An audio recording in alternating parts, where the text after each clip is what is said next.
Hello, and welcome to Alienate UK with your host,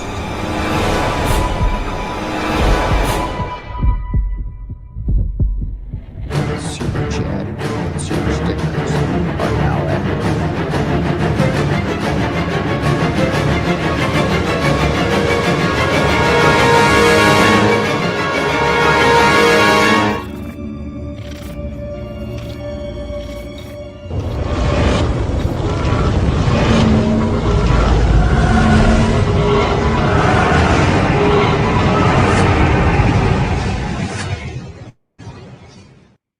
Let's go. Let's go. Hello and welcome to Alienate UK only members. So welcome Brandon, welcome Dawn, welcome Nicole, and welcome all supporting chatters in the chat. I like the green. Yeah, well, I thought I'd coincide it with the green that I use in the logo on the text. Mm-hmm. Speaking of which, I have the new transfers with the new font. So they just go there. And stickers the same, and yeah, so on and so on. So they arrived yesterday, and I spent 20 minutes because you get them in a big sheet. I had to cut them into singles. It's like 8 packs of the transfers, 8 packs of the stickers. I can think of better things to be doing, and it ain't this. Obviously not. Well, no, but someone's got to do it. So what's our topic today? Do we have one, or we just snowball?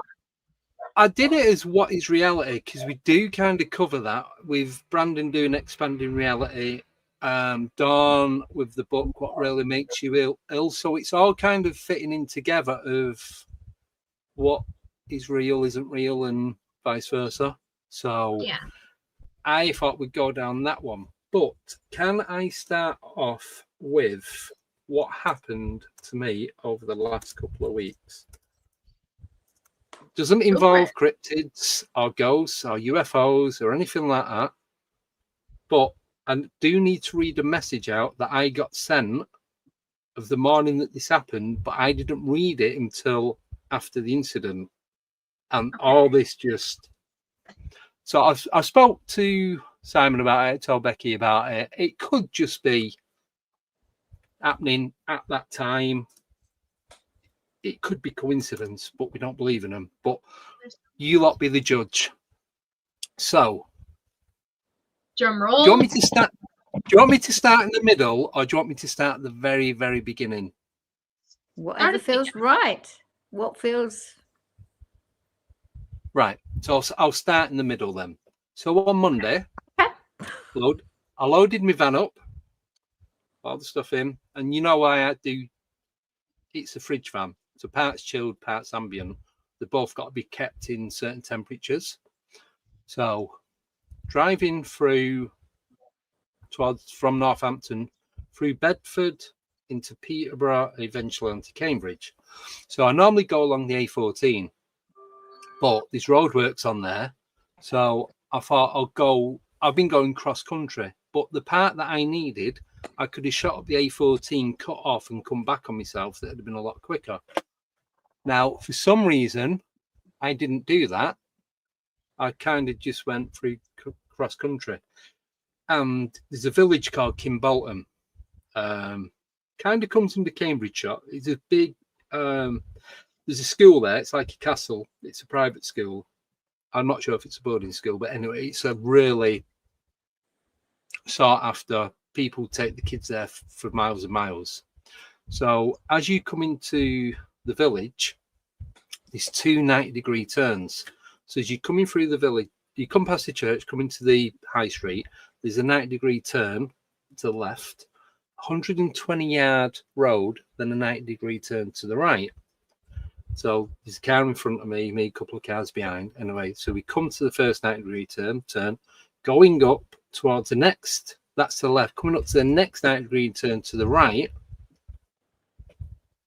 Car in front slows down to come to the bend. I put my foot on the brake. Nothing. I have no brakes. Luckily, I'm only doing about 15, maybe 20 miles an hour. I managed to push the brake right, because most cars in the UK are manual, so you can do the gear shift. And so the brake pedal was right the way up. My knees nearly touching my chest, trying to push it down. Nothing. So, and I managed to. It starts grinding, so it grinds to a halt. And then I'll show you the photo in a minute. In this particular part of the road, there's a big. As it bends, it's like the pavement comes really wide. So I managed to get the van onto that. So I'll park up on there. Phone work. Tell them. Phone breakdown. You ask me what's wrong with it, tell them what I think it is. I get out and have a look, and brake fluid is literally pissing out one of the seats on the driver's side at the front. I mean, it's pouring out. Now I've got the fridges on the van, so I've got to keep you have an override button so I can keep the engine running. Luckily, I'm parked in the shade. Now, if I'd have kept going, if I'd have gone a bit faster, or there's nothing in front of me, I'd have tried braking. I would. So this was my view at the time. I did put it on Facebook. So that was the actual view. If I'd have been going any faster, I'd have probably gone through the bins, the wall, or that fence, and there's a bit of a ravine and a river at the bottom, the River Kim. I'd have ended up inside that, or somewhere. That'd be my new home, put it that way. If I'd have been going down the A14 or the country roads that was leading up to this, and I come into the village and try braking, it wasn't happening. It just went. There's no warning. It comes up warning for brake pads. It comes up warning for washer fluid. Everything comes up warning. Absolutely nothing. Right? And so anyway, the guy turns up, puts it on the low loader, and I take the stuff out of there, put it in another van, and go out and do a route with one of the other drivers. That route gets cancelled. Now, 2 weeks prior to that, so that's a work van. So obviously, I use a van for work, use it to get to and from work. We're not allowed to use it outside working hours. Prior to that, in my car, it kept coming up low brake fluid. Like, it started about 2 weeks ago, and I know the brake pads need fixing at the front. And I went to the garage, but the guy wasn't in. I said, I'll call back. They're not that bad. They've still got a couple of 1,000 miles on them, but I just want new discs and new pads. Just it's done then. The MOT is due in a few months. So anyway, it kept. So I don't. If I nipped to the shop, it'd flash up. Brake fluid low. Brake fluid low, and it is constantly like that. And so, first of all, it started like once every couple of days. Then it got nearer. Is more like every day, 2-3 times a day, like or every time I got in the car. It's so it's right. So we was going out last Saturday. And where we was going was an hour drive away. We was going out, then it was an hour back, and it's no motorways. It's all country roads. You'll know Aylesbury, Dawn. So I was going from Northampton to Aylesbury. It's about 50-55 mile each way. It's exactly an hour on the sat nav. It's all country roads and bumps and everything. So yeah. Anyway, so we go to Alford's, which is like car parts place. I get the brake fluid and I stick it in the door pocket on my side to remind me. If it comes up, I'll just pull over and put it in. If not, I'll do it when I get there. Or I'll do it when I get whatever. I'll do it when I get back. Anyway, so we drive an hour, nothing. We go out, we drive back, we nip somewhere on the way back. So it's like an hour and 20 minutes. Nothing comes up on the display to say brake fluid low. So on Sunday, we go out, do a bit of shopping, come back, nothing. I'm like, what is going on? So I've just spent like nearly a tenner on brake fluid. Anyway, I parked it up because I'm going down Bridgewater next week, in 2 weeks' time. So I thought, right, I'll do the oil, coolant, brake fluid, just check all the different stuff. So I take the cap off the brake fluid. I literally pour, if it's this much, an egg cup full of brake fluid before it's at the max level. Right? Do the coolant, top that up, top the oil up. Just put them all so they're on max or just below max. So all that happened. So that brake fluid kept happening. Yeah. I topped it up on the weekend. Then on Monday, the van does that. So was that a warning for me? Even though I bought the brake fluid, was that then setting that seed in my mind that I didn't even think about the van or nothing like that. I was just thinking of the car, because work do all the maintenance to the vans, because like the leased, or if you service or not, we just take them in, pick them up as and when. It's that kind of thing. But obviously with the car, it's my own car, I've got to look after it myself. So it kept popping up, and then when I bought the brake fluid, it stopped. There was nothing happened. And that's what I mean, it's bumpy road. So even if it was tilting, the level tilts it like it does with fuel, and it'll come up and say low, and then when it levels out, it goes back to normal. Nothing, none of that, right? So this was around, let me see, 9. So I took this photo at 9:37, so it probably happened about 9:20, because you had to make all the phone calls and what have you to let work know and so on and so on. Oh, this is Monday morning. So on my way into work, I got a message from Sin Sharda Hill, who was a guest a few weeks ago. She'd been on Tommy's show, done quite a few interviews. Anyway, this is the message she sent me. It's 7:16 Monday morning. And it's one of those, when I get notifications, I'll wait until I get a bit of a break, then I can go through them all in one go. So I'll read it word for word and see what you think. I didn't read this till I was parked up, like when I took the photograph and I'm waiting for breakdown, like recovery. Hey, my friend, I'm still working on this book, but needing a few stories to fill it up. Death's Doorstep, NDEs, angel rescues, and spirit warnings. Anything like these, or just missed accidents, deathbed conversations, etc. Anything you'd like to share? Just missed accidents, absolutely. Wow. So crazy. You couldn't write that. For all that to happen over, I'd say 16, 18 days from beginning to this happened, like I said, this happened Monday. And then at 12:15, I replied back, I'll have to search my memory bank, but I'm sure I'll have something in there. Didn't even think about what had happened that morning, like 3 hours earlier.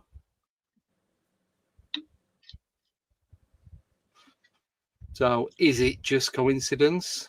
Is it just the universe telling me things? But I didn't read any of these signs, didn't pick up on any of it until I read that, till after I'd sent that other message. And it was like probably about, it weren't even that day. So that happened Monday. It's probably Wednesday. I think it was Wednesday just before we started the show that it started to piece together in my head. So, well, that's the thing. You get the separate pieces and they don't necessarily always fit together at the time. It's just sometimes the little bits, they're just something that happened, and depending on where your head is as to where you go. And then it's only when something else and you sit back and then you go, wow. You know, you see how it all fits. Yeah. Crazy. The thing that annoyed me the most was buying the brake fluid that I don't need. I literally topped it up. I've not probably about half of this tub worth.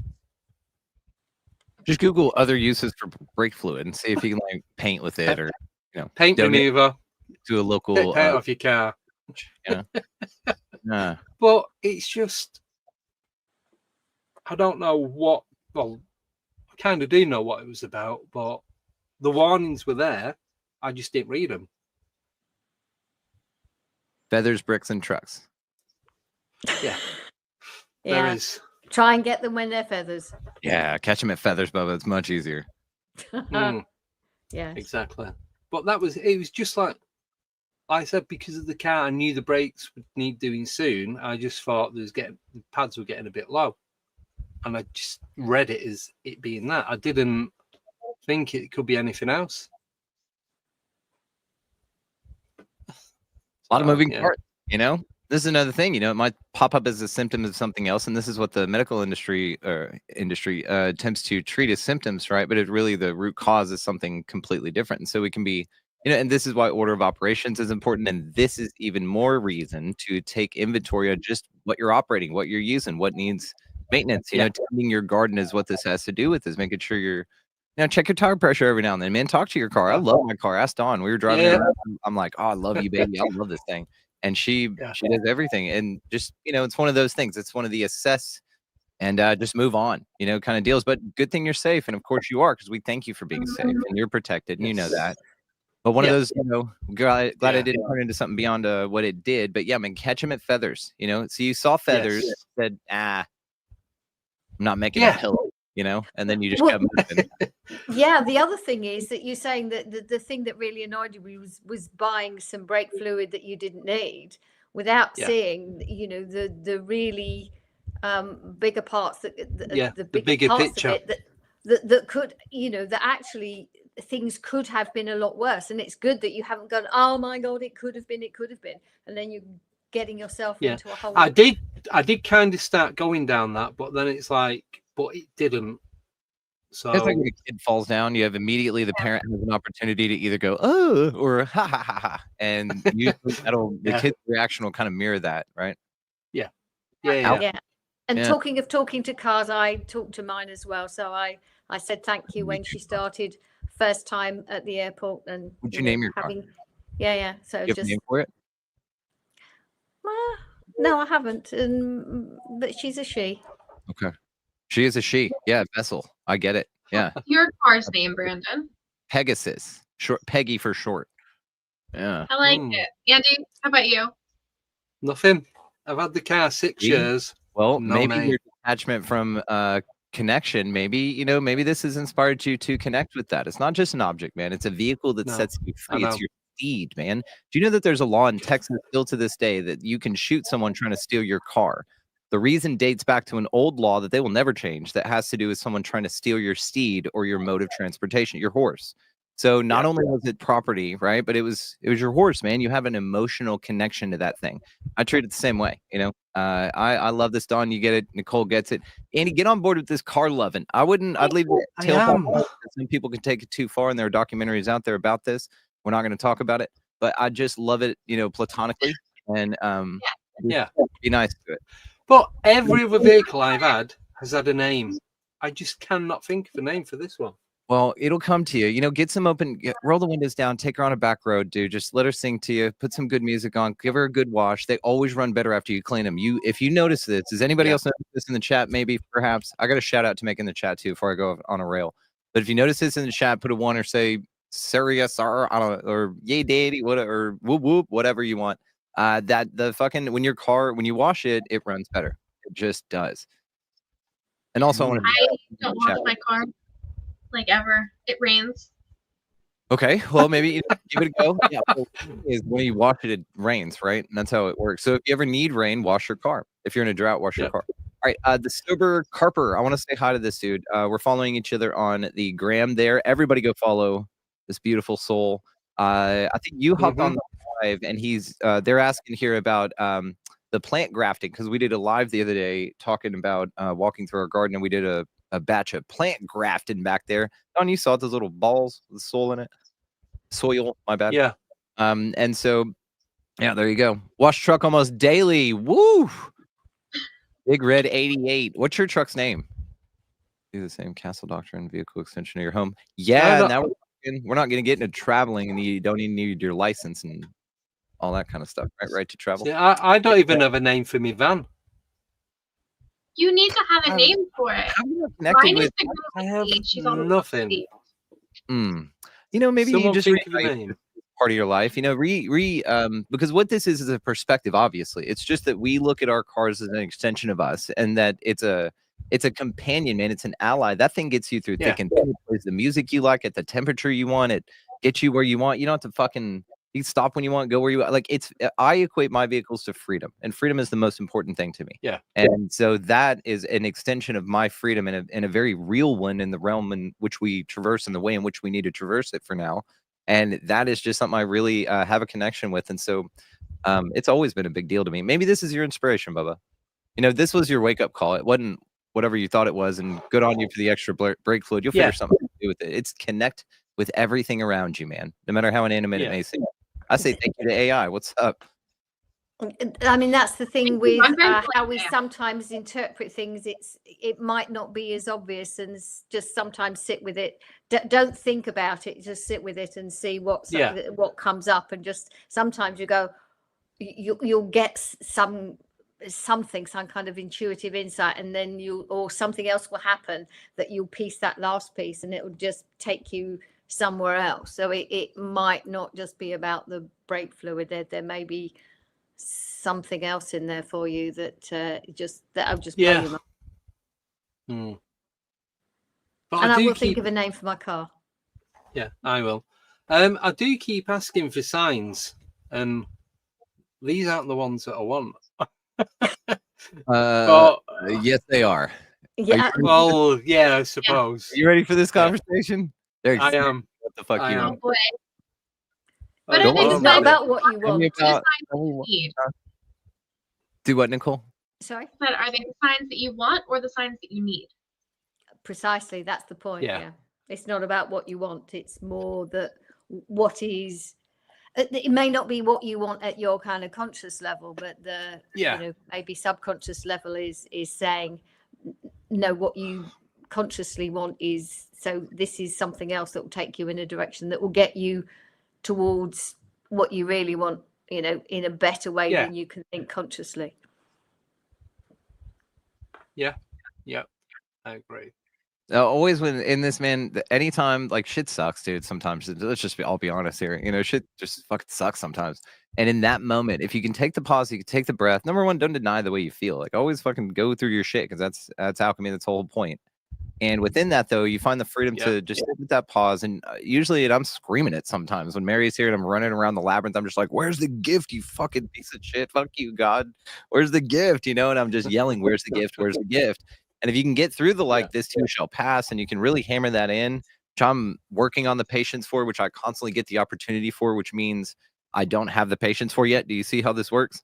If it continues to pop up in that way, you still need it, dude. It's just, that's the loop, and it'll break when you break it. Like bullies and victims. A bully only exists because a victim exists, and the second the victim stands up, it's no longer a victim, and the bully removes itself because it's no longer needed as that role. Everything in your life is this, probably, most probably, like fucking everything. Yeah. Well, yeah.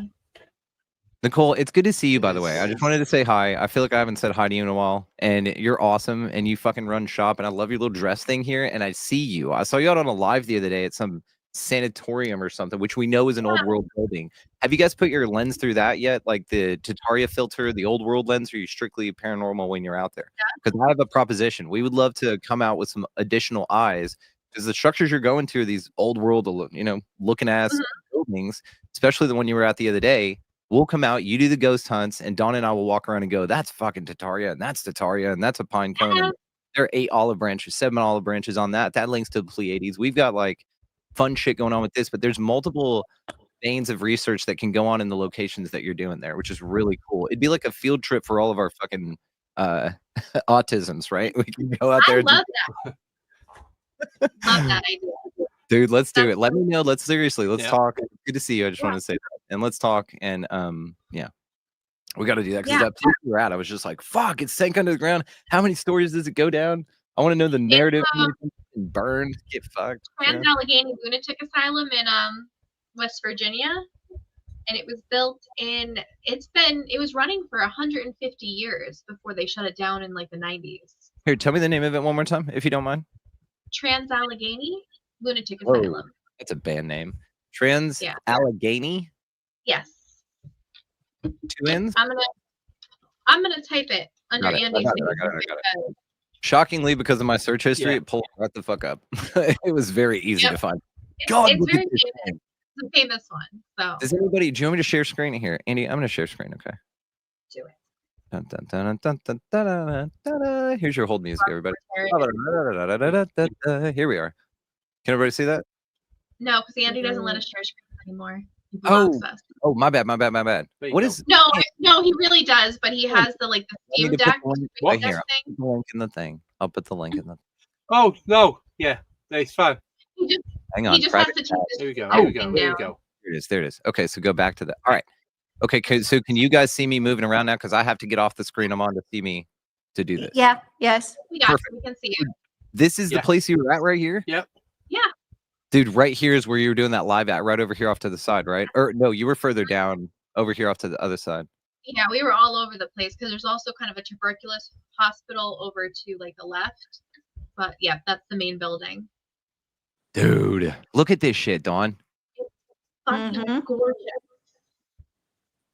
And like people We who have walk their nothing dogs like that out over there, here. they treat it like a park. God, that's an awesome view of it. Mhm. You were over here when you were doing your live, Nicole. Yeah, we were over to the left of that picture. Yeah. Well, we were all over the place, but I think when you came in, we were. Oh, when I towards the hopped left. in, I saw you guys over here, and y'all were peeking in these buildings right here, and all of this is sunk, and the facade. Did you catch the date when it was founded? Here, let's check. 130 year high school. It was 1990 minus 150 years. 1861. So the So other 1840. hang on, asylum patent 1994, 1840 you said?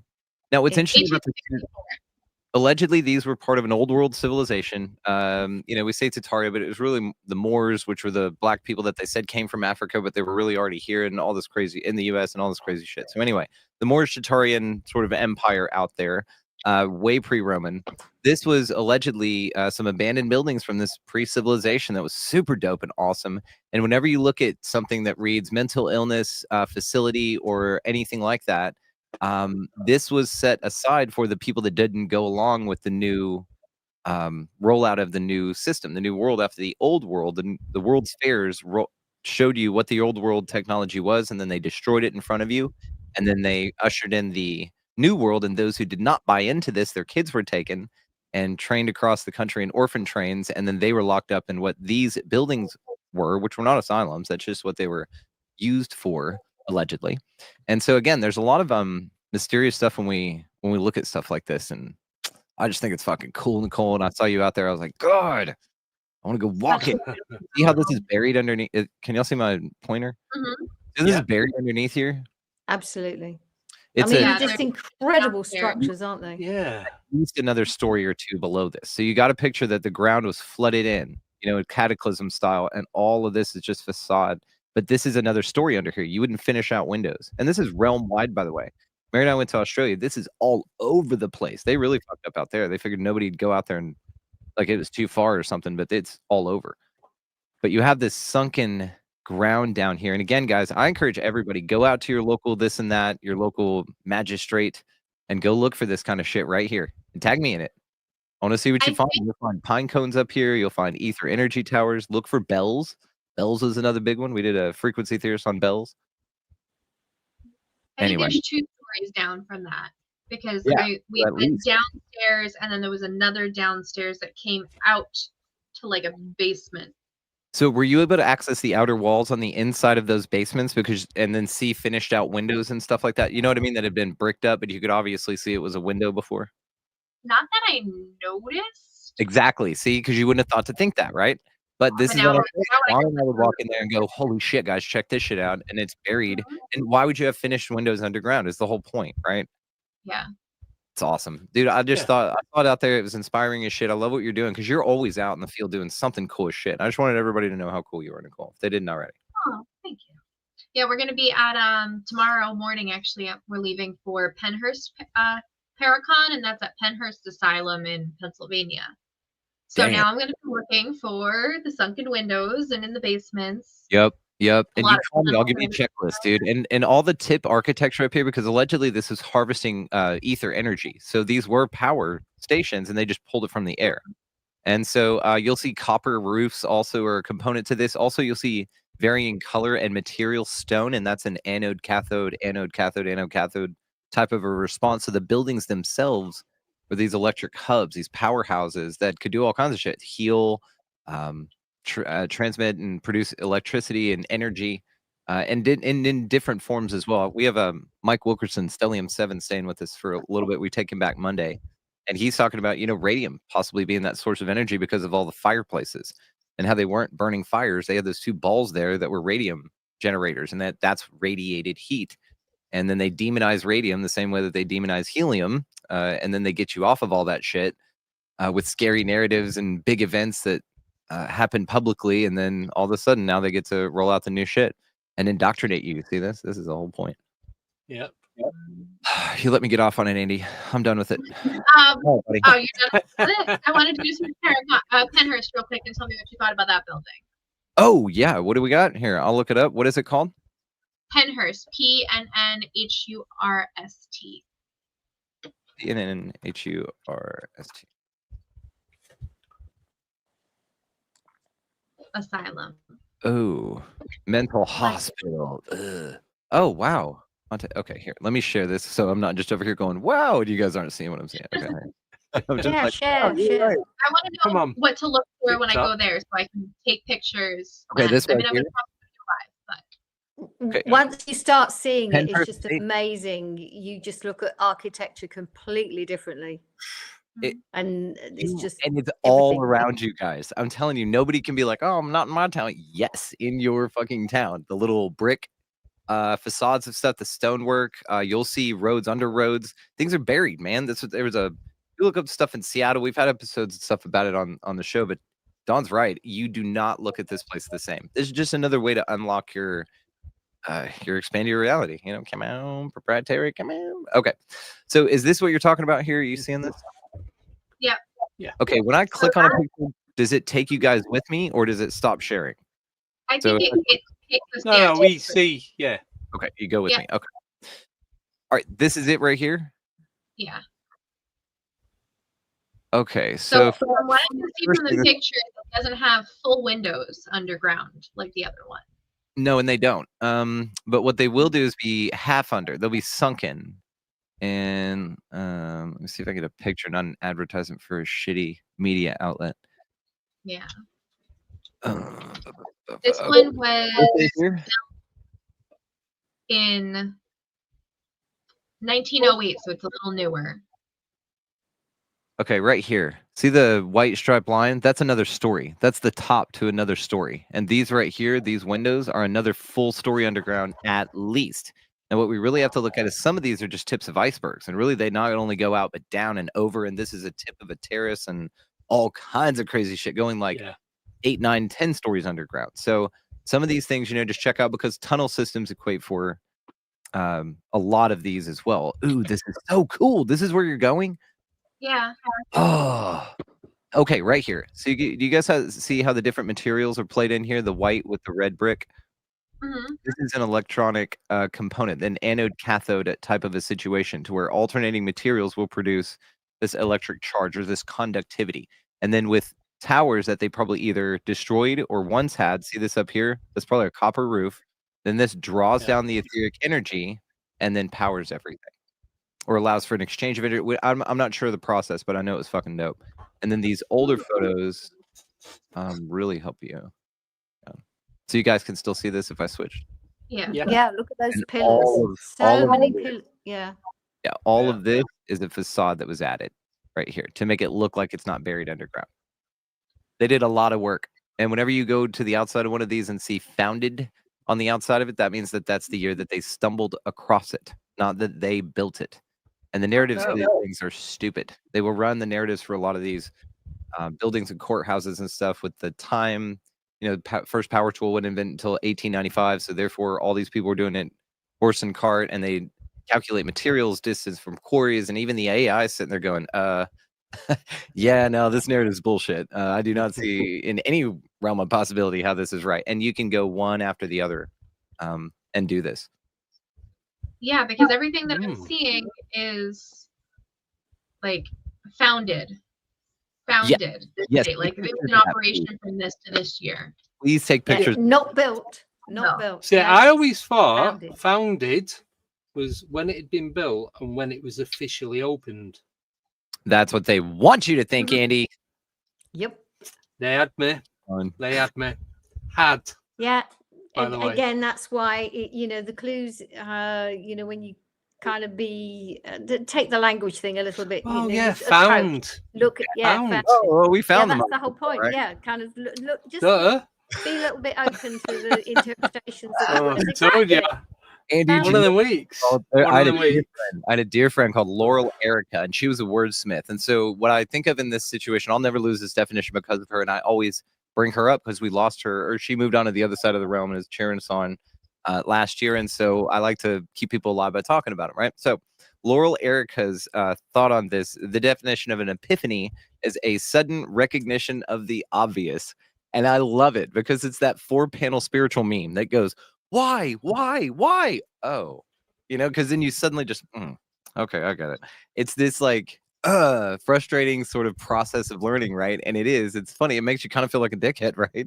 It's like, fuck, that was right in my face, wasn't it? Oh, well. Yeah. There's some humility in this, and then another thing to think about on this, Nicole, I just want to plant a seed in your garden here, if I may, is to look at the dates on these things, because I's and J's are what dates were prefaced by instead of ones. And so a lot of them have been changed to ones, which means that 1,000-year added Dark Ages thing is probably pretty accurate, that 1,000 years was added to the calendar and we're actually living in a much sooner time or a younger time numerically.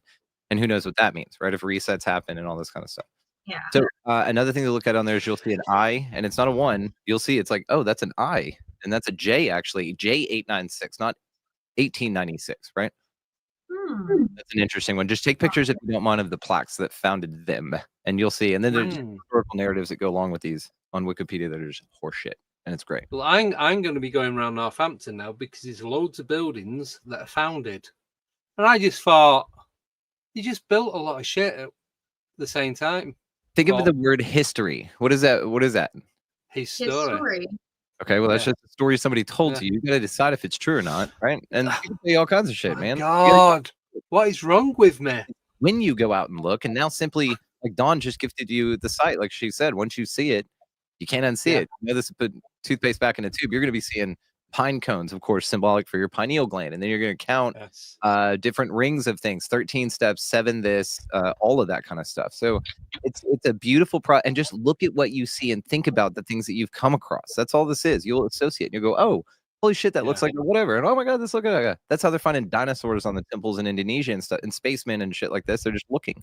And then there's already been people that have done planes, and they had electricity, everything in the 1800s. Like, this realm just, history doesn't repeat, it rhymes, right? But it does get reset, and memories get wiped and shit. Possibly. So I want to know. A little certain there for a second. I want to know, where can you learn this all, please? You can learn this by just tuning into the show. I just talk a lot of shit, dude. All of this, though, if you want this particular stuff, I can point you in some directions. The Tartaria stuff, old world stuff. Honestly, the Stellium 7, Mike Wilkerson, the guy that we're in now, if you really want to blow your mind, he talks about this whole place being littered with ancient trees, like mountains were trees, like Devil's Tower and stuff. Yes, petrified trees. We're doing this, all right. And then he has a whole thing about how there's this elephant that was the rocks. Yeah. Yes. And he's a titan out there. Yeah. But so, I've got a question for you, just while you're on this topic, because I will forget. Salt rock. How, when they cut into it, it looks like big lumps of bacon. Have you not? Has anyone else not seen that? Pink Himalayan salt looks like chunks of meat, dude. There are trees that bleed. Like, shit's way different, dude. Yeah, this realm is not what. So all the shit that you're like, oh, this is safe. I feel good about this. No, none of that shit's happening at all, right, Dawn? It's a wild fucking place here. Okay, so I'm gonna share again because this is just cool. When you get into the trees, ancient trees and stuff, this is when your mind really starts to get bent, because then this place looks like Avatar. I'm gonna share this one. Oh, go on. No, you go ahead. You go ahead. You're the host, dude. Is that okay? Right. No, it's not okay, Andy. Oh, do what you want on your own. Right, stop scream. Right, present. Share screen. OGG, I'm gonna. Okay. There are a lot of people who talk to Tartaria and stuff like that. I would recommend the Great Deception podcast. My lunch break is really good on the Tataria stuff. You've got Old World Florida. That's interesting. I think didn't Interverse Chance talks about this a little bit. There's an episode I've got on my show with Kelly Harding. Check that out because Kelly's awesome. She's a dear friend of us that lives hours that lives in Seattle. And I forget the episode number, but Kelly Kelli Harding, and she does it on Cabbage Patch Babies, which is fascinating. There's all these postcards with these creepy ass babies just growing, and they used to grow babies, and the orphan trains are fucking nuts. So when you think about this place being repopulated or seeded, you could see that, but then you think of the actual geology of this place, and we've gotten into troidal fields and magnetics and all kinds of things. But this biogeology is what it just, dude, it's way cooler than any of the science and bullshit that they're telling you. So, go find your own answers anyway. Oh, let me go back to the screen here. Okay, so this is most likely, guys, a tree, not a mountain at all. And most all of the geology around here actually has nothing to do with tectonic plates or mass water erosion to the scale that we think, and it does not explain it all in the places that they attempt to. That being said, if you look at things like this, you see way more of a distinction of tree features. These are tree granules, and when you get up close to this thing, these octagonal shapes, that is found in tree fiber patterns. Also, ground penetrating radar underneath Devil's Tower, which is located from finger to finger here. If you can see that where my mouse is. Then No. that is the width of this. No? What? Right here in the middle. I'm circling it. Can't see your mouse.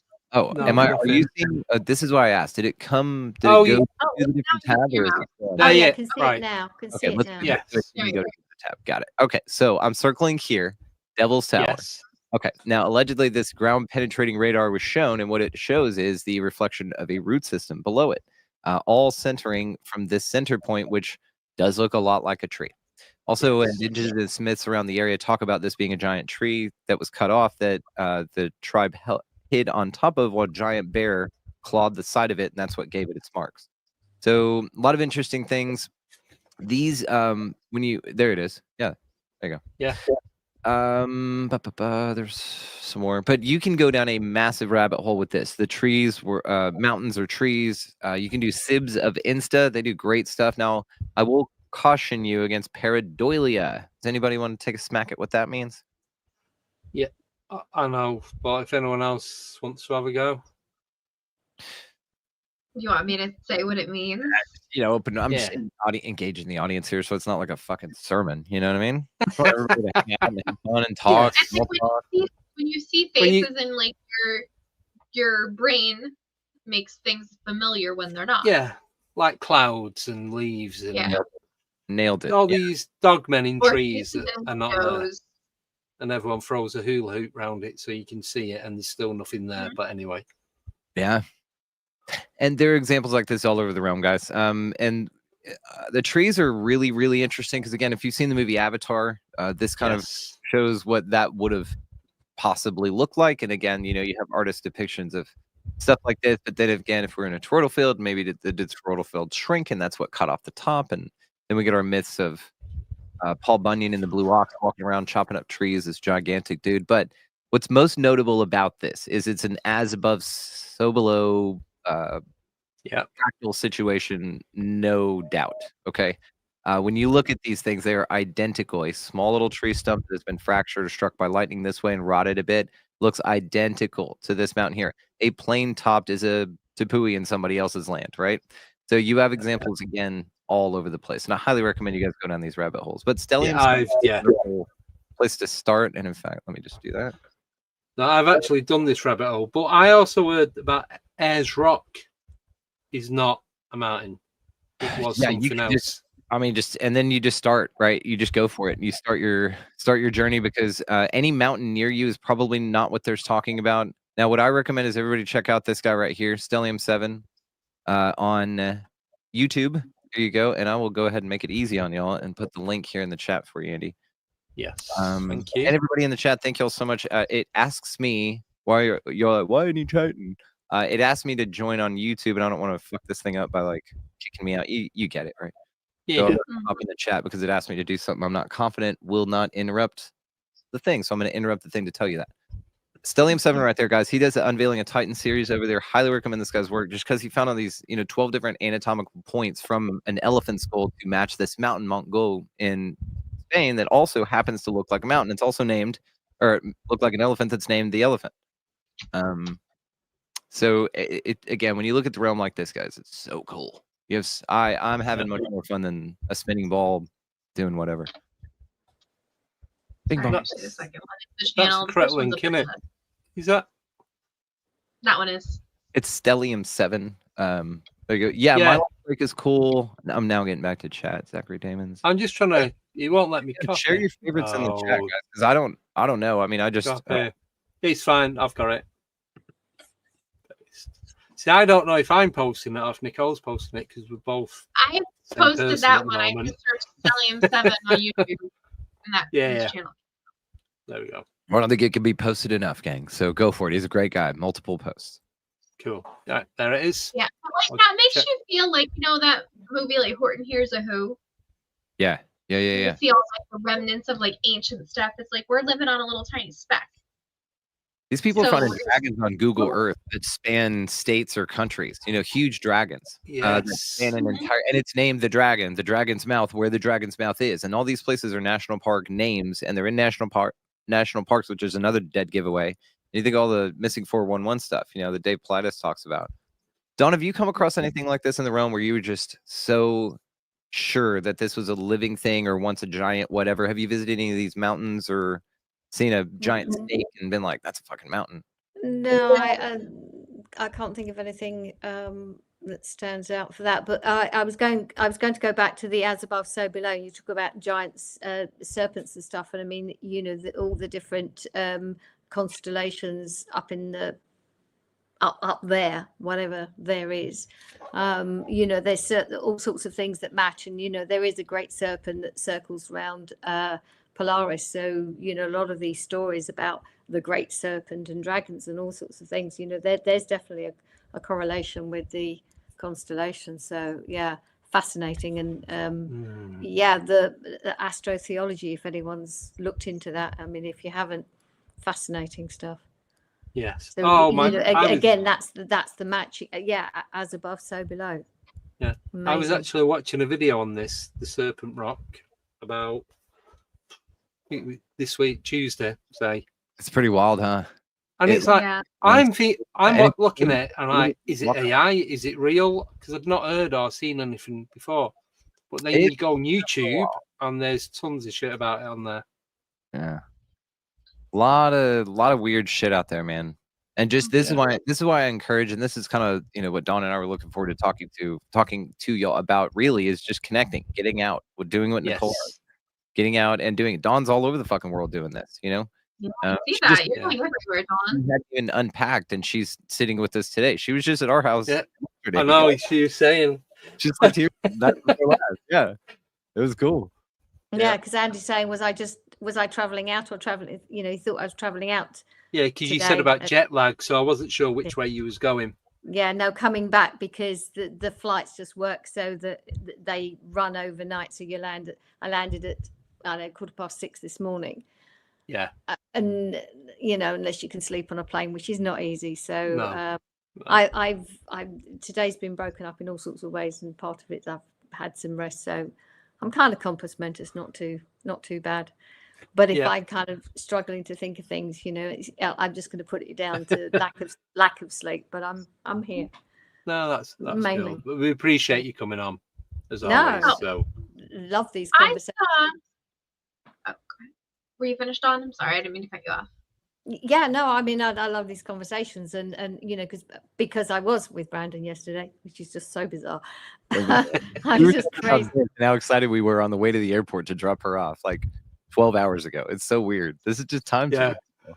Yeah, crazy. But we were talking about the whole connection thing because the first part of my trip out to Texas was to be at Confluence, which I may have mentioned before. You may be aware of it.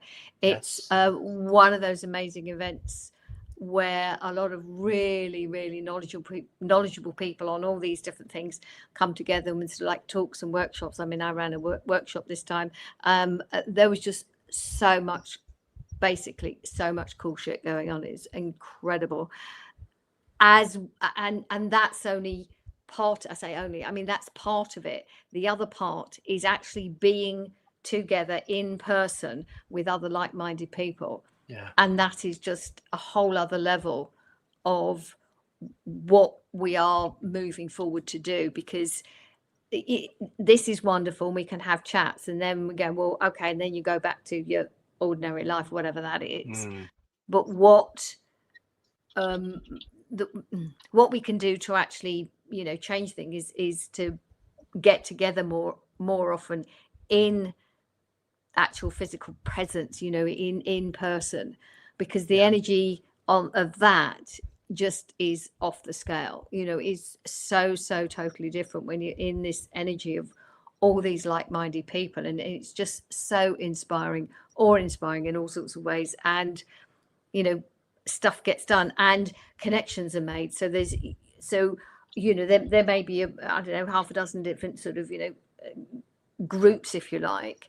And once we all get together and interconnect, and it's not about creating a movement. I'm not into movements as such, but it's about getting people interconnected so that the energy and what we're putting out is just bigger, you know, and because of those connections, stronger, more powerful, because then we can share knowledge of what everyone else is doing. So you can say, well, I'm looking to do X, Y, Z, and somebody else says, oh, I can connect you with so and so because they're doing, or they can do, or you know, they're the pieces of puzzles. Yes, no, yeah.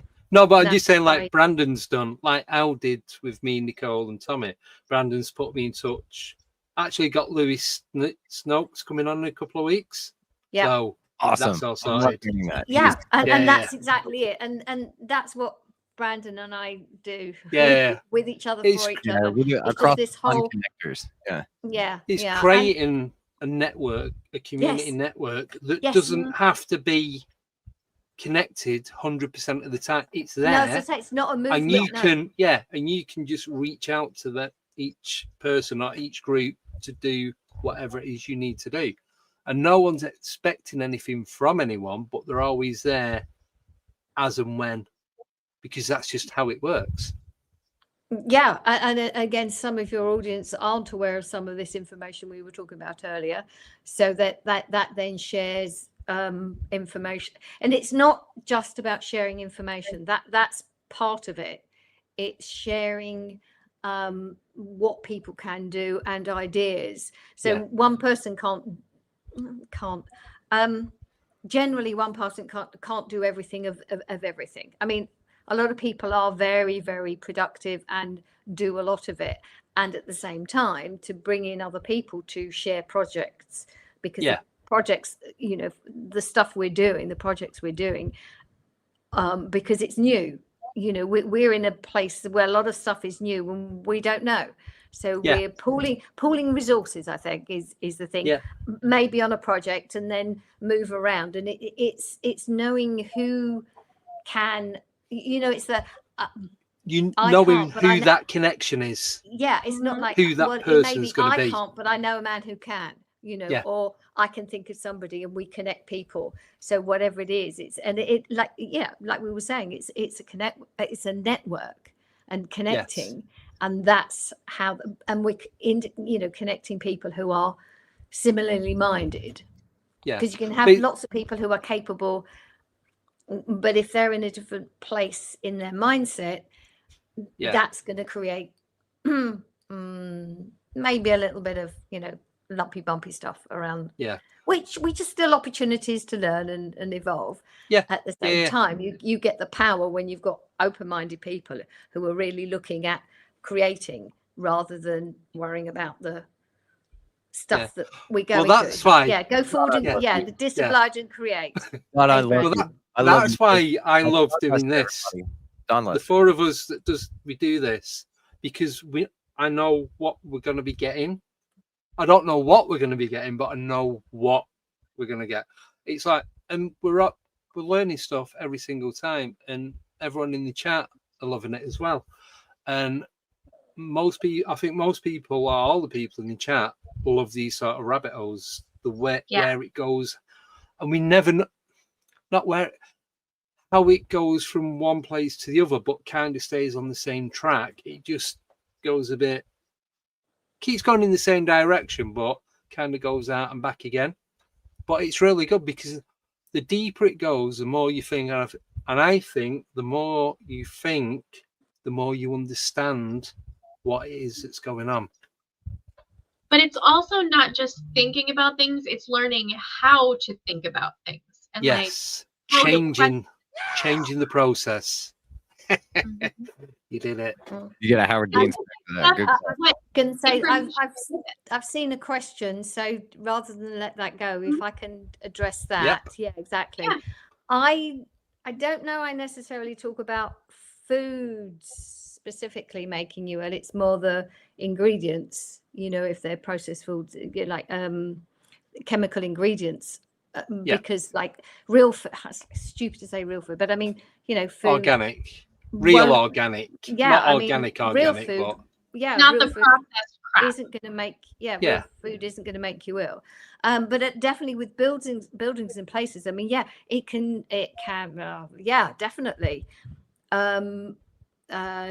I mean, it could do with energetics of the actual location. It could do with the building materials. It could be connected to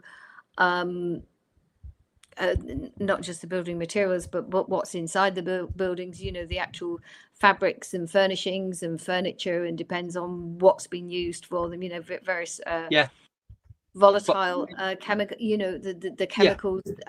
So yes, and there also potential energetics to all of that as well, and that is a whole other topic of what the buildings may have been used for. So if we're now talking about old buildings that were used as you know, asylums or mental hospitals, who knows what horrendous things were going on, that those buildings may retain the energetics of some of the hideous things that may have gone on within those buildings. So I don't know if that answers your question or if that raises other questions, or both. so yeah. Can I just add something onto that?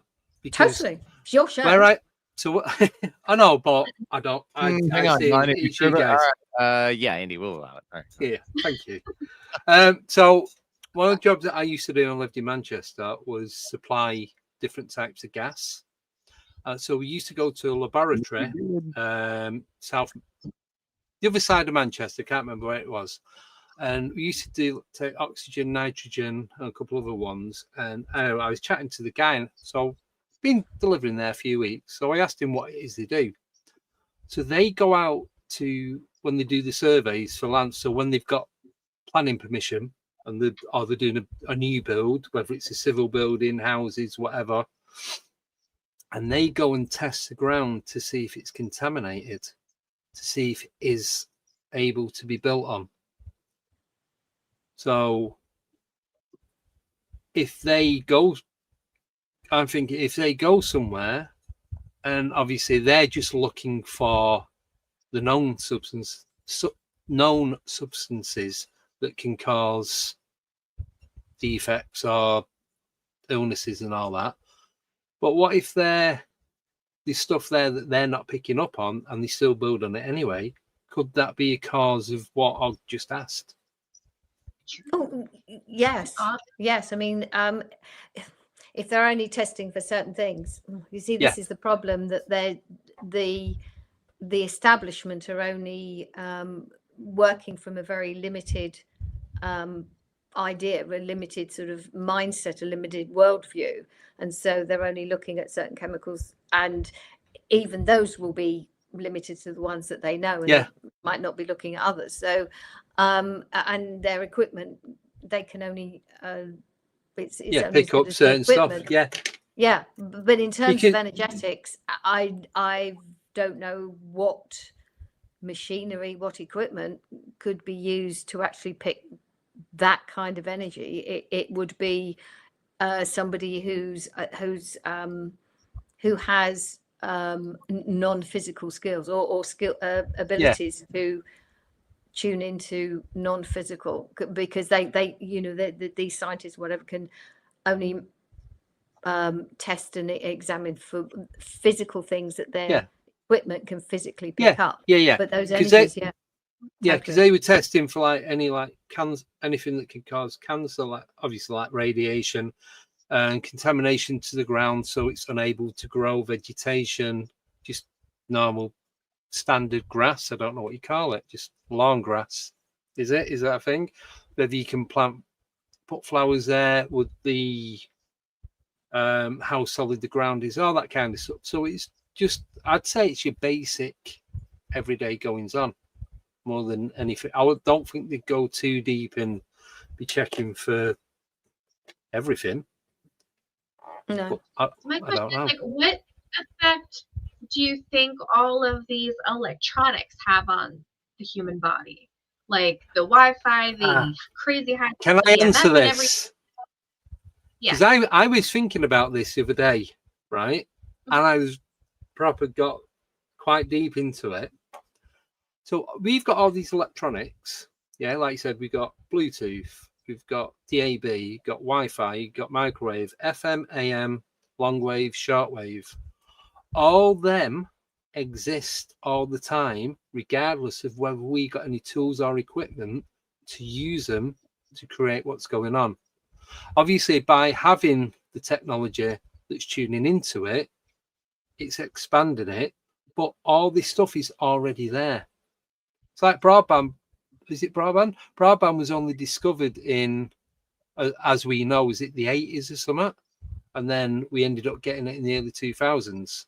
It was founded in the 80s, dude. Yeah. But how long? It must have been there from pretty much the beginning of time. And all these other different bandwidths that we don't know about. So I know it doesn't really answer the question, but these already exist. We just don't have the technology to tune into it. But we do tune into it, like whether or not we, like if radio waves are here and they're like, are all around you. Yes. All the time. So your body is reacting, like your body reacts to EMF, like high levels of that, whether or not you know it, like whether or not you have an EMF detector to like see that. Yeah. It's like if you stand too close to a generator. One of the places where I used to work, we had to go into the basement and there's 2 generators. And if you stood there for more than 5 minutes, you'd start getting paranoid, like someone was watching you or you was being followed. It was just because of the energy and is it electrical emissions that it's giving off? Yeah, people that work around bees live longer. Say again? People that work around beekeepers, one may say, live longer, like much longer. That's because of the vibration of the beehives. Yeah, and then they now make beehives where they have little seats in them where the bees will vibrate underneath you like you're safe, no one's getting stung. It's contained, but the resonance comes up from the floor, and you just lay in there and just enjoy the buzz. Get a buzz from it. Literally. Yeah, and then they have their hives and stuff like this. But yeah, beekeepers have much longer lifespans because of the vibration, because of the pulse that the hive make. You know what I mean? I saw a crazy thing about dolphins the other day along that same line. Like they were saying that dolphin births, like there's something in the frequency that changes your ability to feel pain. So having a birth around a dolphin, not a dolphin having birth around you. Like, do you need to be having birth around you? So a dolphin around dolphins. Yeah. Wow. And they said, like, I don't know, because I didn't really research into it. It was like a TikTok that I saw, but there was like a series of TikToks, and said like dolphin births are getting like banned. And I'm like, how are you gonna ban dolphin? But I guess in captivity, like, because there's some kind of energy, some kind of frequency that changes you if you experience it. There is a policy with the U.S. government that says you can't talk to dolphins. You're not supposed to interact with them at all. It's very against the law on a federal level. And just dolphins. That's the only species that they say you cannot interact with like that. That's crazy. Yeah. So maybe I might have to do some more digging and like actually look into that, because I didn't know you. Oh, we all wanted to hang out with them. Yeah. Shame on them. Andy, did you freeze? No, I'm just reading something. So it's saying that it's not come up with what I wanted, but dolphin newborns produce sounds immediately after birth. Whistle and burst pulsed sounds. Do we have some audio? Ranging between 0.1 to 222 kilohertz with a dynamic range of 81 decibels. 22, 46, 46.5, and 47 hours after birth. But it's not giving me. It's all. It's saying it's all acoustics. The sounds that they give off. But it doesn't offer an acoustic. I need to look on the dark web to get the truth. I don't know. I'm gonna like do a deep dive into it now because I like your style. Yeah, definitely. Yeah. That's crazy. Yeah, there were some wild experiments done with LSD and dolphins and sex and hand job dolphins and weird stuff, man. It's slippery slope. That's all I'm saying. You get into dolphins, you get, it's very quick to handle dolphins. It's just very interesting. Yeah. And the fact that it's sorry, go on. Sorry. I was just gonna say I'm really gonna have to be careful with what I'm Googling then. Yes, yeah. Well, it's one of the first here. I forget the doctor's name, but it's very, very, very popular. Hang on. Dr. Dolphin. Oh, is it the one where the woman lived with a dolphin? Yeah. He and his wife died because of some sex with dolphins, and Dr. Dolphin underwater. Hang on. Oh no, this is not it at all. I will find this and get it to you guys, but yeah, what I was going to say is that the red flag is that, if they're banning something, you have to say, right, okay, there's something in it. What are they trying to hide from us? I mean, we have to be careful not to go, everything's a lie, because the generalizations, because they use psychology and they can flip it against us. And it's not that everything, it's just when something like that happens, it raises not just a red flag, but you might want to raise an eyebrow and say, oh, this is interesting, let's look into it. What are they trying, what are they trying to either hide or protect or distract us from? So again, in terms of like reality, they're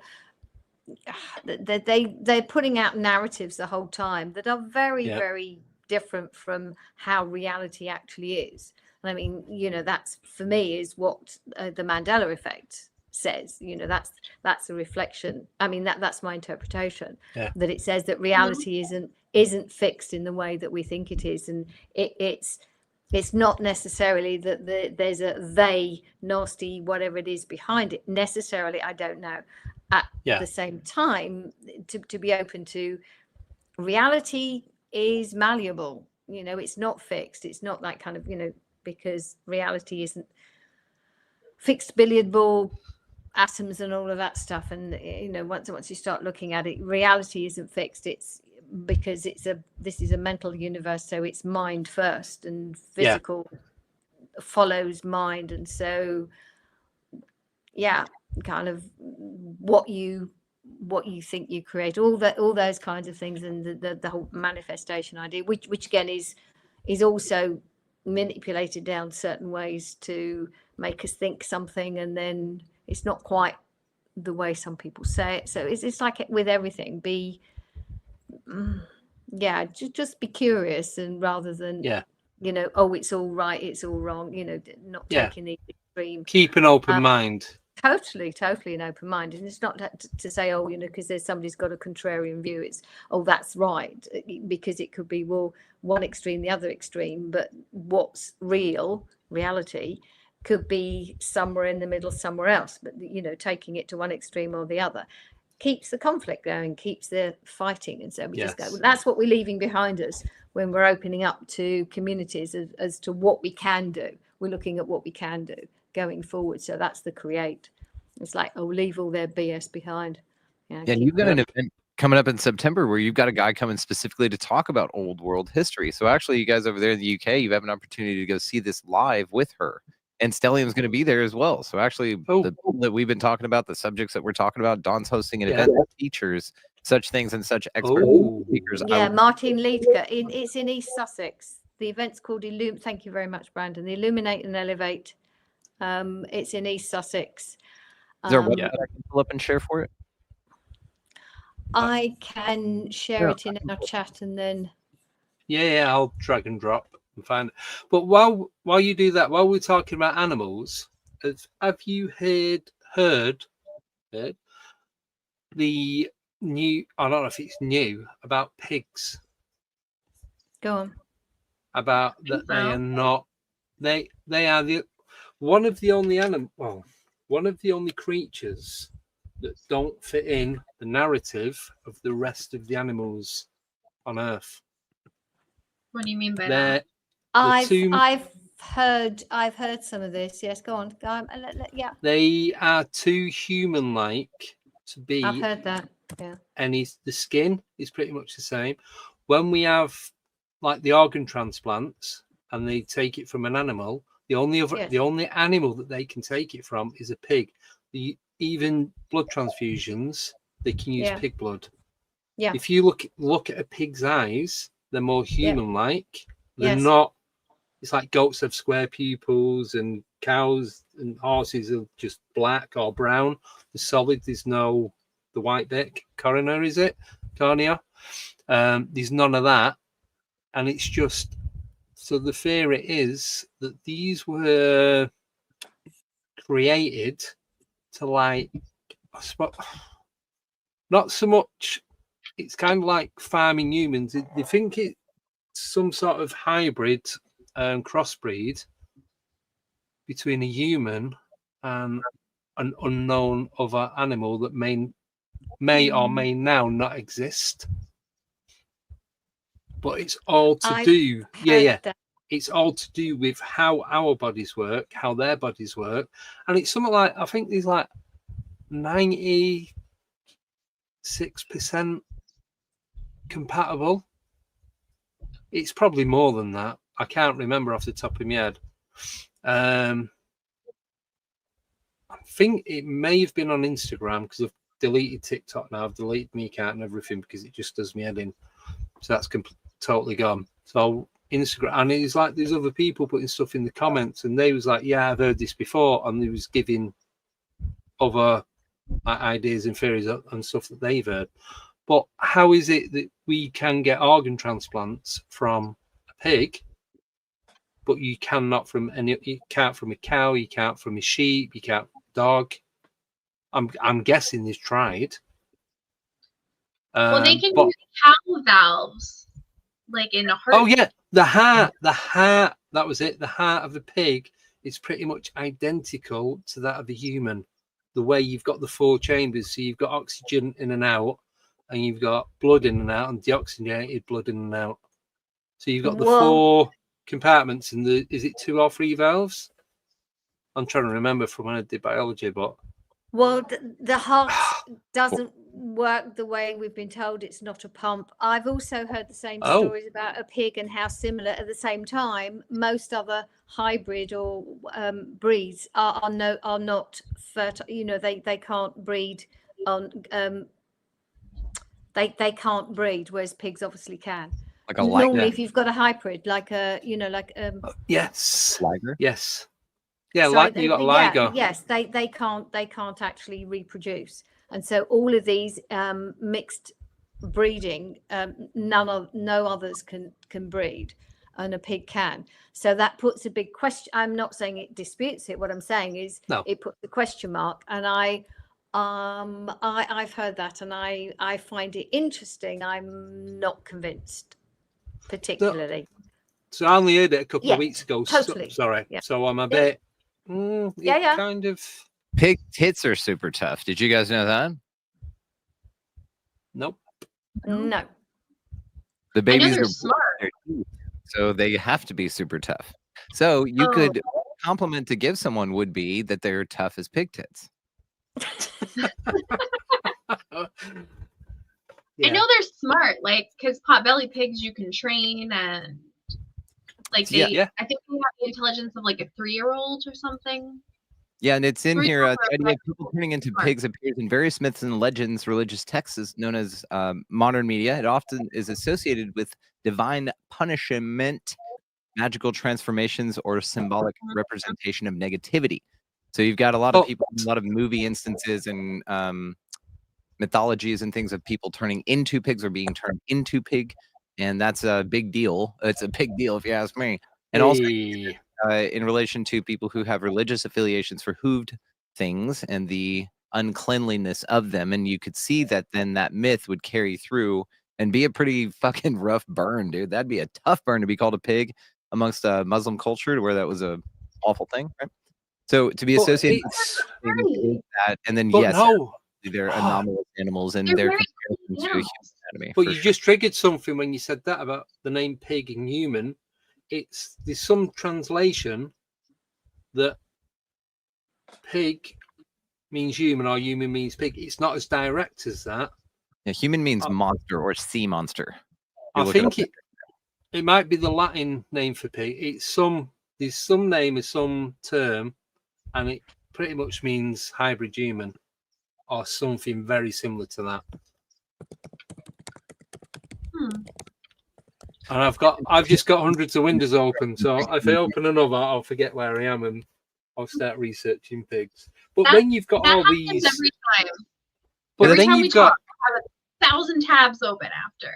That's what they've got. Cannibalism is long pig.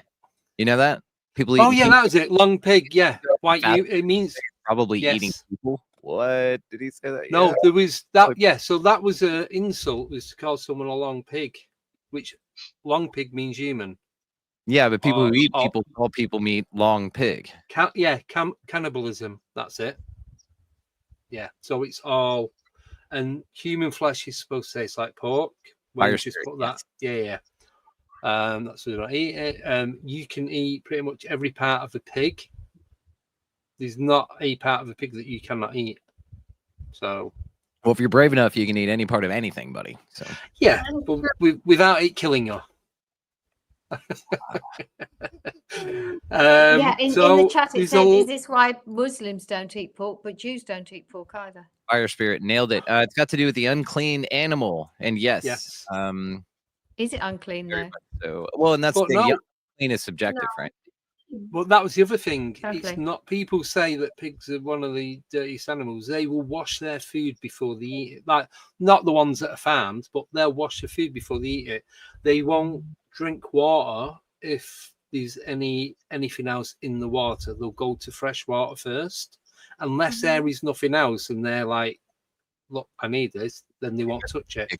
We had a pig for a while. We had a potbelly that we went and picked up from a guy's apartment in a big city here in Texas, and it wasn't a potbelly, so it grew, and that's what he was sold. So we get this pig. It was Iggy. She was awesome, dude. But she just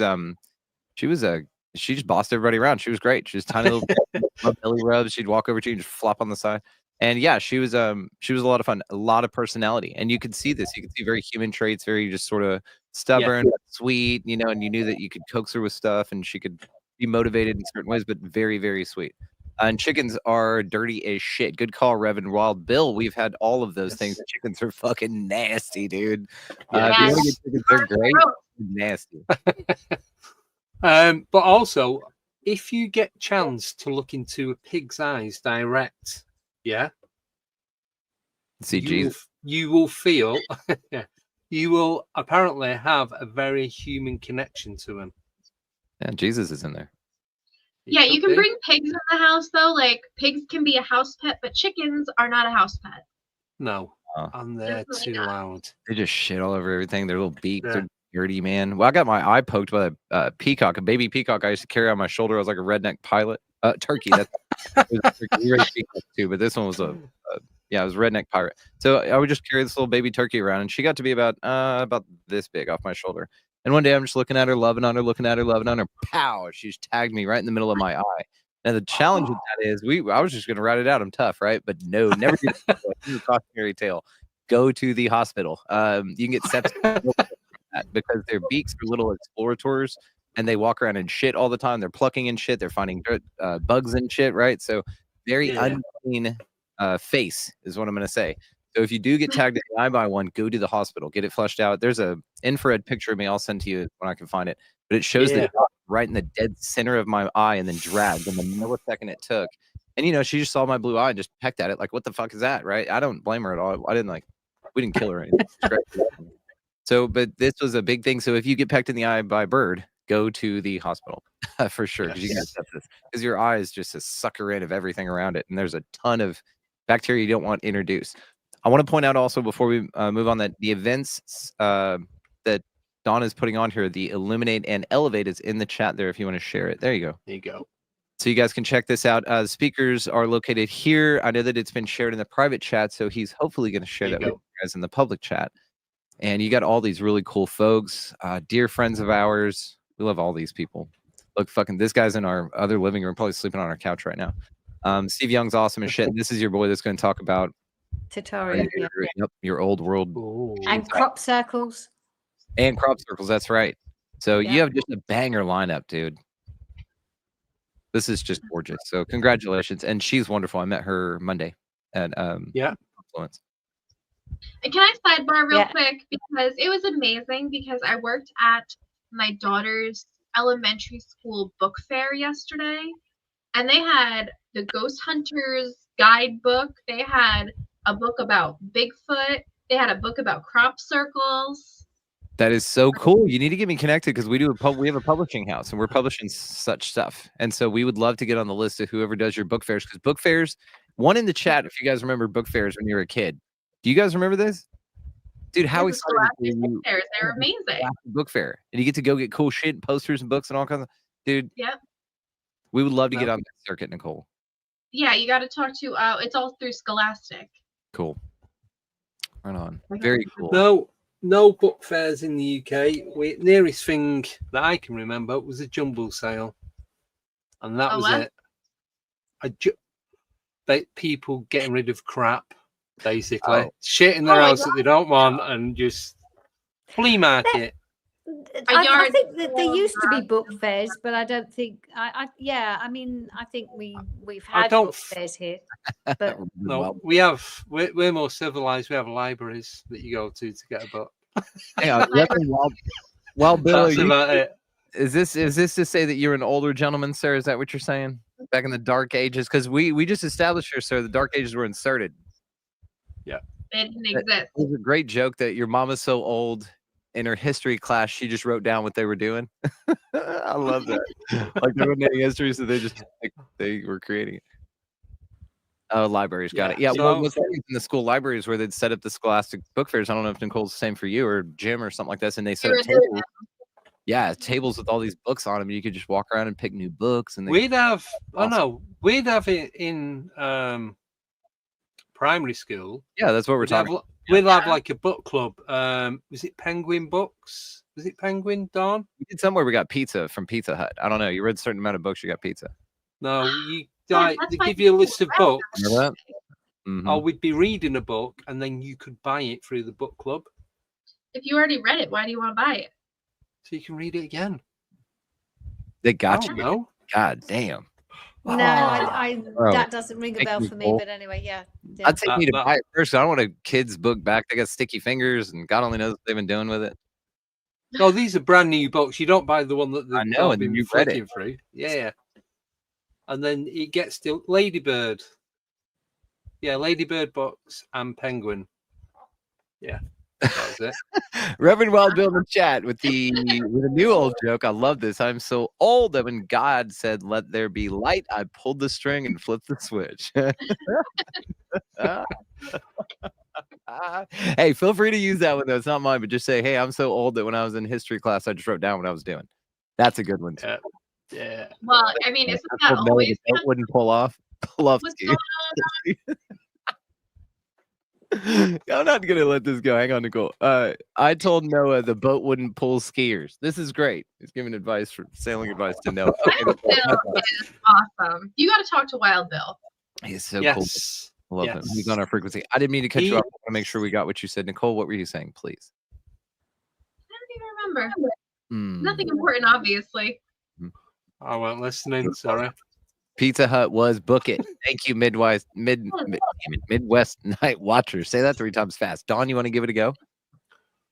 Midwest Night Watchers. Yes, Midwest Night Watchers. Yeah. It's a beautiful handle. That's awesome. That's a Yes. good handle. He's got a good channel sub. If you're not already subbing to Midwest, and his partner does Chiro sounds. So you've got Geralt and Jane. Wild Bill is thick as a brick. Yeah, you guys should totally. I just had to check who had wrote that. 'Cause I thought if it was somebody else, then they're getting booted because. You hear that, Don? He's thick as a brick. Do you see that? Wild Bill is thick with 2 C's as a brick. Thick. What do you think There that? you go. I'm waiting for Wild Bill to like chime back in here. I'm waiting. So Wild Bill's not. He's in Georgia, Atlanta. Right. That's in Georgia. Yeah. Yeah. I was just thinking where he was. Yeah. Because you guys want us to follow you? He wants to meet up with us when we go to Gettysburg, Oh. which isn't that far away. Atlanta, yeah. There you go. Wait, It's Wild not the Bill's one. Yeah, he's going to meet us in Gettysburg. Now remember when he was on? Well, Yes. everybody said that they were going to meet us in Gettysburg. That doesn't mean they really are. I still need to get my flight ticket, but Isn't Thick prices as a Brick a are Jethro coming down. Tull album title? No? I don't know. I don't know. No, let's find out. Hang on. Thick as a brick. Reverend, can you confirm that in the chat? Thick as a Brick Part 1, song by Jethro Tull. There's There 2 you go. parts. Yeah. Really don't mind if you sit this one out. My words, but a whisper. Your deafness a shout. I make you feel, but I can't make you think. Your sperm's in the gutter. Your love's in the sink. What? What? That's the lyrics to this. What? Thick as a brick. Whoa. Outstanding, Don. Excellent memory. Very All good. right. I pulled that up. Thank you for that. Because without that, we wouldn't have had Brandon's rendition of the song. I think I just tripped into a different dimension for a moment then, because I had Absolutely. no idea what the hell was going on. Here, yeah, pull this up because you guys are gonna call bullshit. I did not make that up. I wish I Oh my did. I'm not that beautiful of a poet Oh, on the fly. I'm not a freestyler. I can come up with something. in time. 1972. Are you sharing screen? Oh, there we are. Yeah. All right. So right here, gang. Here we go. Yeah. Here, let me blow it up. Actually, I'll do better. Here we go. All right. Really don't Okay. mind if you sit this one out. Here we are. My words, but a whisper. Your deafness a shout. I make you feel, but I can't make you think. Your sperm's in the gutter. Your love's in the sink. So you ride yourselves over the fields and make all of your animal deals. And your wise men don't know how it feels to be thick as a brick. I can't recollect the tune, but I recognize it. Oh, that was fun. Yeah. Anyway, I've Oh, never heard come the song and now immediately going on a playlist, and we're just doing well, The we sand are. castle virtues are all swept away it. in the tiny destruction of the world. baby. Thank you, Don, Oh, come on. for the new song. You know, we're all going to be listening to it on Spotify later, don't you? That's going to be the new theme song. Yeah, it should be the theme song for the show. And just play that. Your sperm's in the sink. Your sperm's in the sink. Just on repeat. Just loop it. Yeah, I could do that. I'll do that for next week. Right, do you know what? We are at the end of the show. Sorry, but We are. Yeah, that sounds like a good It place. was so we quick. are. I know 90 minutes flown by. Y'all go to Don's thing in September. Let's Yes, play it again. yes, Here, yes. play it again because we are good like that, and this is what you do, Andy. You know what I mean? And I appreciate you being such a classy guy. There you go. Heal from within. Go get tickets now. 13th and 14th of September. Dude, that's a lot. I mean, that's a banger too. That's not a big time commitment for you guys to go out. That's an easy trip. Emerson College, I am. all this cool stuff ready to go. It's not an easy trip for me. Easy subjective there, Nicole. We could discover portals in July, and this thing's in All right. September. Let's just Yeah, keep it you feel or like better there. You know, Working better. locations already. We just need teleportation. Yes. We need to know, like y'all said earlier, teleportation exists, and simply I was, put the fuck into it, right, Don? It We just, doesn't like, yes, I was exist. going to say we need to remember how to do it. Yes, exactly. Mhm. Can I point out too how cute Dawn is and how pretty she is and how look at these magical eyes? I like that picture. And she's just such a Yes. delight in human, guys. I mean, when you get around her, she's a fucking ray of sunshine.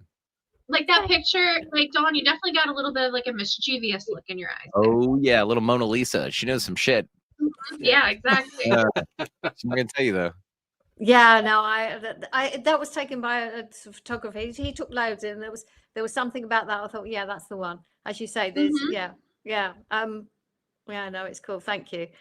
And I don't have to tell you all just how amazing Brandon is in real life too, and his energy. He's just one incredible guy. Yeah, love him. Yep. So yeah. From the first voice message that Andy forwarded me, I'm like, this guy's energy is like crazy. Well, like it's did I so just quickly? Did I tell you how I found Brandon?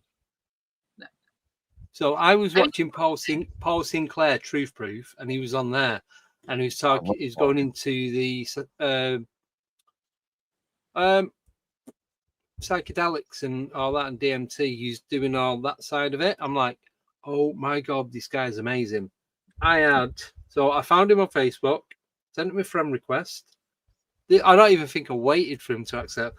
I got a messenger, wrote 1 or 2 paragraph about him coming on the show because this is our thing, and and sent it, and then we just started chatting.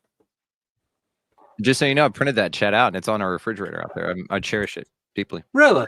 No, seriously? You no, could have defeated. I do love you deeply. Don, did you see under my name right here, my title? Yes. Okay. Oh, yes, I did. I commented in our private group. Oh, I didn't see it. Okay, I love you. Okay, fair enough. Yes, thank you so much. That a while ago. Yeah, thank you. That's really and sweet. Thank y'all for the compliments. I'm a fucking vibe, and thank y'all for seeing it. I really. No, you are. You really are. And you put us in touch with Adam Butler, Louis another Sneaks. awesome guy. You just reach out. I got more cool people. I could book your whole yeah. for a fucking year and some change, dude. Like you just say, okay, what's the next episode? I'd send you. Okay, what's the next? I got you. Mm-hmm. You let me know. Can do that. So we're just gonna follow Brandon. Whoever Brandon talks to, we're gonna talk to.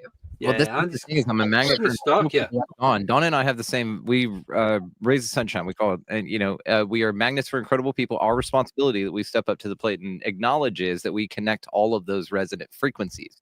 We are really good at this. Like we know who'd be a good dance partner, who would challenge somebody else the right way, who would offer the right kind of experience, who is complimentary, and this dovetails into our publishing as well because we have authors that don't illustrate, and illustrators that don't write. So we are able to combine those two things and link this stuff up because, again, magnet for incredible illustrators and authors and any of it. So with that superpower, I do not squander this, and we make sure that they're all connected. And Dawn was just this huge piece. She's the dawn of a new era for me when she walked in. I recognized it, told her about her name immediately. I was like, yeah. She comes in and just locks in, and now this whole explosion's going on, and we're swapping folks, and it's really connected this incredible just really amazing community. And then we go out there on Monday to pick her up, and I was introducing her to people who were there. She was introducing me to people that were there. I was on the phone working my job at a honky tonk serving hamburgers Saturday night, calling another friend of ours who's the leader of our trust group, Bree Divine, and she's out there just walking around. She wouldn't speak or anything. She was just out there to be out there. I go, okay, when you walk by this person, call me. And about 10 minutes later, I'm sitting there making a burger, and she calls me and then hands somebody the phone, and then it's Mark Gober, and he just goes, Brandon Thomas, and I'm talking to Mark Gober. I love this guy. He's been on actually Mark Gober is the most returned guest on the show. And then I'm connecting people while I'm on my headphones serving burgers to people in a honky tonk, and she's in Bandera, Texas, walking around a festival with her phone. And then Dr. Edith Mbutu Chan, same thing. And then you got to meet her, Dawn. So it's this thing to where we've all met online, and like 5 people that I met that I've only talked to online, the first damn thing out of their mouth. You remember what it was, Dawn? What did we say when we greeted each other? You're real. Start pinching each other, and they would go, "You're real, you're real." I'm like, yeah. Okay, yeah. I mean, there was a few that it could have been, but yeah, exactly. It's like, yeah. I mean, and this was the point, that in real life, you really get to be in that person's energy, and and that was amplified so many. There were over 700 people, including 100 kids. It was the third confluence, absolutely amazing. If anyone can get, it was like, see it next year, because it's ongoing. I don't know exactly when, but probably a year's time. if you get a chance, do go, because you're meeting your tribe. You're with your tribe. You're Really? connecting. It's- So anyone who feels like they're kind of, oh, I don't know my people, yeah, they're your people. Those are your people. That's where they are. And that's the Right. whole, this is why confluence matters, and this is why these things matter. What you're doing, Dawn, this is why it matters, because you are offering all of us who grew where we were planted in various parts of the realm. None of us were planted around each other. We're all sitting in very different realm parts right now. And all of us now have the opportunity. Dawn is creating one of these safe places, a safe place for all of us to come together to grow. That's the whole point here, guys. This is the next step. And this is what Dawn and I want to encourage you, because we just spent a few beautiful days together and didn't want it to end. And next time she comes, she's going to come early. We're going to drive her down there, hang out, and she's going to drive back. So she's going to fly the whole, we're going to do the whole thing. So now we're planning even more time to spend with one another, even more excuses to get together. And this is what it's all about, guys. I'm serious. If you haven't done this, and Nicole, again, you're great about getting out there and getting amongst them. Get out there, guys. Go look at the buildings around. Take pictures of founded signs and tag me in those, and fucking just no context. Tell me where it's at. Take a picture of the founded sign in the building and post it. Anyway, love you guys. This was awesome. Yep. Right. Just before we go, because we do have to wrap it up, I'm going to be out on an investigation tomorrow. There's going to be a 30-minute live stream again for members only. I'm meeting up with some people at the chat. Hopefully, there's a guy I mentioned, a guy called Tears, a UK rapper. He's coming up from London, supposed to be meeting up. We're going to be going to Kingsford Cemetery, where I had the interaction with Bench Guy, and then we're going to St John's Church Ruins, which is supposed to be one of the most haunted places in Northampton. So, do you know around what time you're going to be doing the live stream? 7:30 UK time, Okay. so 2:30 your time, 1:30 Brandon time. I don't know. And I will be at Penhurst this weekend, so I'm going to be doing some lives on over on my TikTok. Cool. Like walking around the convention. So, but I'm going to try to not make it when you're doing your live. So. Yes. Well, what I'm going to do, I'm going to put one out first to let everyone know what time it's going to be. So I'm going to do a 10-minute one for everyone, then a 10-minute one when we get there, just showing around, and then a 30-minute one just for members. So, and that's it. That's all I've got. So thank you, Dawn. Thank you, Brandon. Thank you, members in the chat. Thank you for coming on. Whatever you're doing this weekend. I know The Awakening is on up in Manchester with Steve Mera, Barry Fitzgerald, Paul Sinclair. Can't think of anyone else. They're the four that I know. They're going to be there. I know Simon's going. There's a few other people that are going to be going to it. And then in 2 weeks, I'm going to be down in Bridgewater going to the Cryptid Conference, where I'm going to be meeting up with a lot more people from the UK and the US. Some have been guests that have been on the show. Some are going to be guests, but they don't know yet. And yeah, just going to go from there. So as of tomorrow, it's busy from here all the way through to the end of September. So my feet are not going to touch ground. Wow. At least you don't have to work a full week of work from here until I've September. done a full week this week. I'm doing a full week next week, and that's it till August. So yeah. So have whatever you're doing this weekend. Have a wonderful week. We will be back on Wednesday with Maxim Ferrek. That'll be to the full YouTube channel, not just you guys. And then there's going to be bits and pieces between then and the end of the month with everything that's going on. So, anyone got anything to add before we do come to an end? Yeah, I'll answer a question in the chat here. Reverend, I am not from East Canada. Don't let my non-regional diction and kindness fool you. I'm not Canadian at all. I'm actually Texan, the best country in the world. Canada is wanting to be the 51st state, but they're working on it. But no, sir, Texas, born and raised, actually. Wait till you hear Andy's Texas accent. Andy, what you got? No one knows he's from Texas. I'm never doing that again. Come on, I'm ready to be offended. Get it. I can't do it. Oh, I was so close, but I can't do it. Or if you want. Eh? Governor. Oi. Yeah. Governor.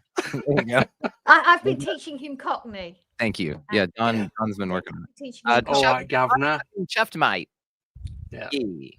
Yeah. Oh, the apples and pears. There you go. Now give me some Texas. What you got? Say my boots itch. Who? My boots itch. My boots itch. Okay, that actually was not that bad. Is that right? People who- Better. Why? Oh Why are my you? God, All so right. much better. I've been practicing. Shh. Oh well, you're crushing it. Yeah, crushing it. So yeah. See, give me a Right. give me a dadgummit. A what? Dag. Dang, on it. Oh, dagnamit. Sure. that'll work. Dagnamit. Well, one more time. Dagnamit.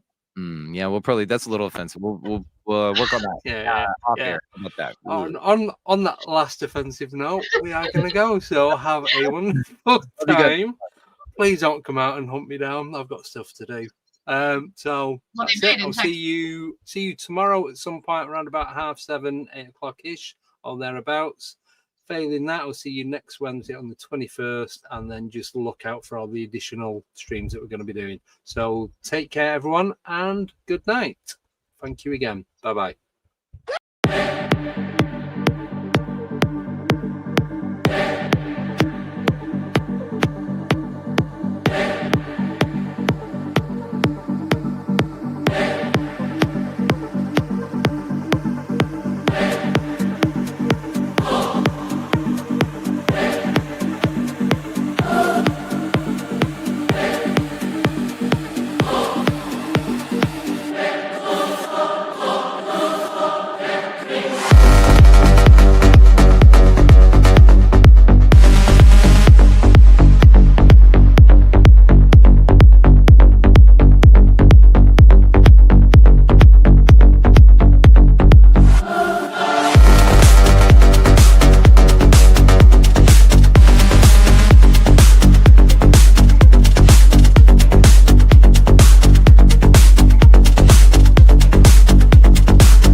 Goodbye.